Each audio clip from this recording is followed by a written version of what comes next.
ചൂണ്ടൽ ഗ്രാമപഞ്ചായത്തിൽ ഇടതുപക്ഷം തെരഞ്ഞെടുപ്പ് പെരുമാറ്റച്ചട്ടം ലംഘിക്കുന്നതായി ആരോപിച്ച് കോൺഗ്രസ് രംഗത്ത്. സ്ത്രീ സുരക്ഷാ പദ്ധതിയുടെ ഫോം CPM പ്രവർത്തകർ വ്യാപകമായി വീടുകളിൽ എത്തിക്കുന്നതായി ആരോപിച്ച് കോൺഗ്രസ് നേതാവും പഞ്ചായത്ത് അംഗവുമായ ആൻഡോ പോൾ റിട്ടേണിംഗ് ഓഫീസർക്ക് പരാതി നൽകി. തദ്ദേശ തെരഞ്ഞെടുപ്പ് പെരുമാറ്റച്ചട്ടം ലംഘിച്ച് സ്ത്രീ സുരക്ഷാ പദ്ധതിയുടെ ഫോം CPIM പ്രവർത്തകർ വാർഡുകളിൽ വ്യാപകമായി വിതരണം ചെയ്യുന്നുണ്ടെന്നാണ് കോൺഗ്രസിന്റെ ആക്ഷേപം. 10 വർഷത്തെ അഴിമതിയുടെയും വികസന തകർച്ചയുടെയും ജനവിരുദ്ധ ഭരണം തുടരാൻ CPIM നടത്തുന്ന നാണംകെട്ട രാഷ്ട്രീയത്തിന്റെ ഭാഗമായാണ് ചട്ടലംഘനം നടത്തുന്നതെന്നാണ് കോൺഗ്രസിന്റെ ആരോപണം. ചട്ടം ലംഘിച്ചുള്ള ഫോം വിതരണം പഞ്ചായത്ത് അധികൃതരെ വിളിച്ചറിയിച്ചപ്പോൾ ഓഫീസിൽ നിന്നും ആർക്കും ഫോം വിതരണത്തിനായി നൽകിയിട്ടില്ലെന്നാണ് വിവരം ലഭിച്ചത്. ഹലോ, ചൂണ്ടൽ പഞ്ചായത്തിലെ AS ആണോ? അതെ അതെ. മേഡം, ഞാൻ മഴുവിഞ്ചേരുന്ന് വിളിക്കണേ. ഒരു കാര്യം അറിയാൻ വേണ്ടി, നമ്മൾക്ക് ഈ സ്ത്രീ സുരക്ഷ എന്ന് പറഞ്ഞിട്ട് 1000 രൂപ ഒരു പദ്ധതി ഉണ്ടായിരുന്നു. അതിന്റെ ഫോം വിതരണം തുടങ്ങിയിട്ടുണ്ടോ? ഇല്ല, അതിന്റെ ഉത്തരവ് വന്നിട്ടുണ്ടെന്ന് മാത്രമേ ഉള്ളൂ. വേറെ നിർദ്ദേശങ്ങളൊന്നും വന്നിട്ടില്ല. അപ്പൊ ഇവിടത്തെ പല വാർഡുകളിൽ അത് വിതരണം നടക്കണുണ്ടല്ലോ ഫോമുകള്. ഫോമാ? ആ, പഞ്ചായത്തിൽ അറിഞ്ഞിട്ടില്ലല്ലോ. അതെന്നിട്ടുണ്ടാവും, ഞങ്ങൾക്കൊന്നും ചെയ്തു കൊടുത്തിട്ടില്ല. പഞ്ചായത്തിൽ നിന്നൊന്നും കൊടുക്കണില്ലല്ലോ, ഫോമൊന്നും കൊടുത്തിട്ടില്ലല്ലോ.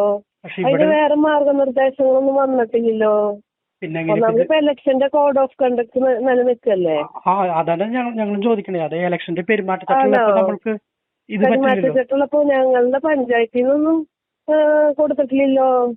10 വർഷക്കാലമായിട്ടും ജനങ്ങൾക്കുപകാരമുള്ള ഒരു പദ്ധതിയും നടത്താത്ത ചൂണ്ടൽ പഞ്ചായത്ത് CPIM ഭരണസമിതി തെരഞ്ഞെടുപ്പ് പ്രഖ്യാപിച്ച വേളയിൽ നടത്തുന്ന ഈ പ്രവർത്തനം പാവപ്പെട്ടവന്റെ ദാരിദ്ര്യത്തെ ചൂഷണം ചെയ്യുന്നതാണെന്ന് ആൻഡോ പോൾ CCTVയോട് പറഞ്ഞു. ബന്ധപ്പെട്ട പഞ്ചായത്ത് ഓഫീസുമായി ബന്ധപ്പെട്ടപ്പോൾ അവർ പറഞ്ഞു ഞങ്ങളത് അറിഞ്ഞിട്ടില്ല, ഞങ്ങൾ കൊടുത്തിട്ടില്ല എന്നൊക്കെ പറയുന്നുണ്ടെങ്കിൽ കൊടുക്കുന്ന ഒരു വിഭാഗം ആളുകളെ തടഞ്ഞു നിർത്തേണ്ട ഉത്തരവാദിത്വം ഇലക്ഷൻ കമ്മീഷന്റെ ഭാഗത്തുനിന്നുണ്ട്. അതുകൊണ്ട് തന്നെ ഞങ്ങൾ അതറിഞ്ഞ ഉടനെ തന്നെ ചൂണ്ടൽ ആയിട്ടുള്ള ഫോറസ്റ്റ് ഓഫീസർക്ക് നമ്മൾ നിവേദനം നൽകി പരാതി നൽകി കാത്തിരിക്കുകയാണ്. എന്തു തന്നെയായാലും പെരുമാറ്റച്ചട്ടം നിലവിൽ വന്ന ശേഷം നടത്തുന്ന ഇത്തരം പ്രവണതകൾ തെരഞ്ഞെടുപ്പ് ചട്ട ലംഘനം തന്നെയാണ് എന്ന രീതിയിൽ ബോധ്യപ്പെടുത്തേണ്ടതും ജനങ്ങളിൽ ഇപ്പോൾ നടത്തുന്നത് തെരഞ്ഞെടുപ്പ് തന്ത്രം മാത്രമാണെന്ന് ബോധ്യപ്പെടുത്തേണ്ട കടമ UDFന്റെ ഭാഗത്തുനിന്ന് അല്ലെങ്കിൽ ഇന്ത്യൻ നാഷണൽ കോൺഗ്രസിന്റെ ഭാഗത്തുനിന്ന് ഞങ്ങൾക്കുണ്ട്.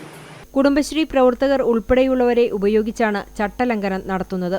തങ്ങൾ നടത്തിയ വികസന പ്രവർത്തനങ്ങൾ ജനങ്ങൾക്കു മുന്നിൽ വയ്ക്കാനില്ലാത്തതാണ് CPIMനെ ഇത്തരം തരംതാണ പ്രവൃത്തികളിലേക്ക് നയിക്കുന്നതെന്നും ആൻഡോ പോൾ കുറ്റപ്പെടുത്തി.